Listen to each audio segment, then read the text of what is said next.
Hi, I'm Jeff Altman, the Big Game Hunter.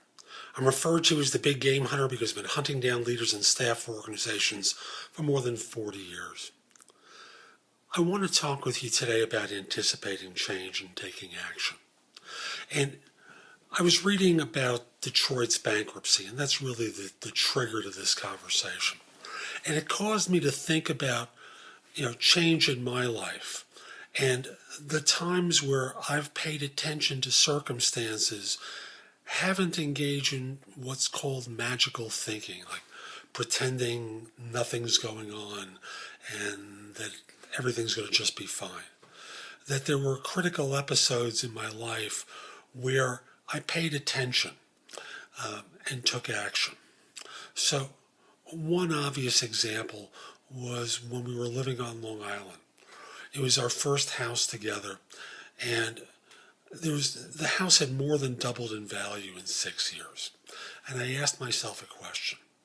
How much more can this house go up in price? It's only a little cape on a 60 by 100 lot where I can stretch my arms out and touch my neighbors' houses. A little bit of an exaggeration, but you get the idea. We live very close to our neighbors. It's about 1,800 square feet, a block from the train station. So location-wise, it was certainly convenient, but how much more was this house going to go up in price? We sold our house for more than double the price we had paid for it, bought another one in northeastern Pennsylvania, and we paid cash for it. So at this stage, I had no mortgage. I still don't have a mortgage, but this isn't a conversation about mortgages. So we buy this house for cash in Pennsylvania, and we're living there comfortably when I start to read about natural gas drilling moving into the area, and decided that even if they didn't drill in the immediate area, pipeline was going to run through this beautiful, pristine area and destroy many of the reasons we liked living there. It was also going to take with it property values, because who wants to live in an area where there's pipeline running through? So we sold our home, and this time we took a loss and moved to North Carolina, where we are now. We like the area. Drilling may come into the state, but nowhere near us, and we don't anticipate pipeline running anywhere near us. The point of this is we could have pretended that everything was going to be fine and stayed in our home on Long Island and watched its value drop in price. I was just taking a look at Zillow.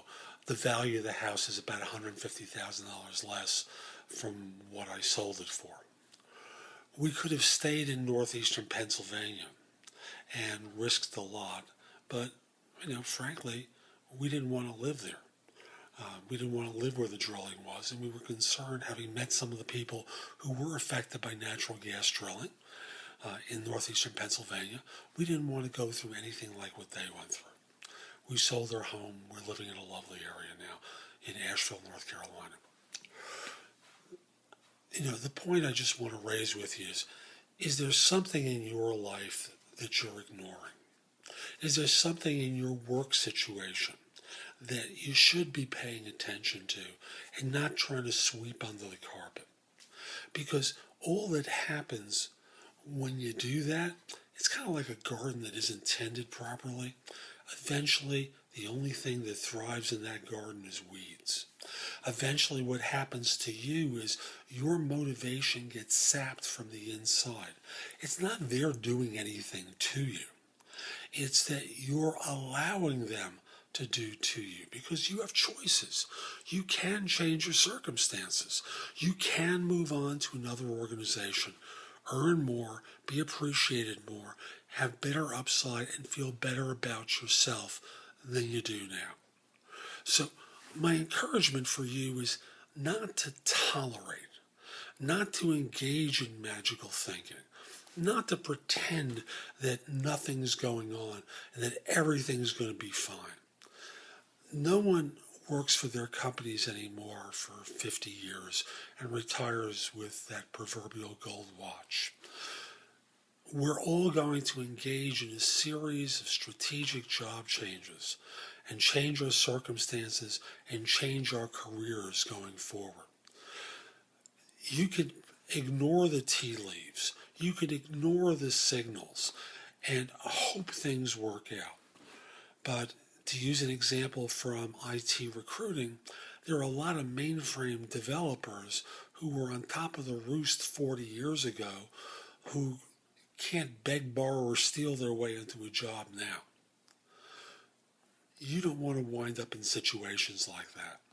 You want to wind up in a situation where you're in charge of your decisions, where you're not waiting and hoping that your firm isn't going to fire you because they've made bad choices in their business. Detroit, somehow or other, everyone involved with this thought that they could keep paying those, and this is no criticism of the unions and no criticism of the city of Detroit. Everyone's made mistakes here. But they had 1/3 the population, a much lower tax base to work from, and they thought they were going to keep paying those deals to the unions that they had negotiated when the population was 3 times the size. It just doesn't work, does it? Where are you pretending, and what can you do differently? Instinctively, you know the answer, and it's important for you to start looking at choices and taking action. This is Jeff Altman, the Big Game Hunter. I hope you found this video helpful. If you did and you're watching on YouTube, click the like button that's down below. Let people know that you found this helpful. If you're watching on my website or come over to my website, the address is jeffaltman.com. You can watch all my videos there or on YouTube. On YouTube, I encourage you to subscribe to my channel, which is The Big Game Hunter TV. All one word, The Big Game Hunter TV. And you'll get notified whenever I do a new video for YouTube. So again, you can watch them on YouTube or at my website. At my website, I'm going to encourage you to sign up for a complimentary subscription to No BS Job Search Advice e-zine, which I publish weekly with advice for job hunters that's good anywhere in the world. Read previous articles I've written for it there, watch my videos, listen to podcasts on my radio show. There's just a lot of good information to help you as a job hunter. There are places that you can post your resume to. There's easy to work with career builder links. They're on the home page of the right-hand column. You can search positions I'm recruiting for. You have access to Indeed on the links page and Job Search Universe on the bottom of the home page, both of which search thousands of other sites for job leads, so you don't have to waste your time looking for all these places. There's information about my books and guides to job hunting, other people's books as well. There's information about my coaching program for job hunters. Just a lot of good information there. So come over to jeffaltman.com and go explore. 2 final things, if I may. First of all, if you haven't already done so, send me a connection request on LinkedIn. The address is linkedin.com/in/the Big Game Hunter. I accept connection requests from people all over the world, except if you're a third-party recruiter or in a country known for scams or spam. Finally, are you trying to hire someone, or is someone at your firm trying to hire someone? Send me an email at the address below. Let me know who to contact and whether or not I should mention your name. I'd love to help your firm staff some positions. This is Jeff Altman. I hope you have a great day. Take care.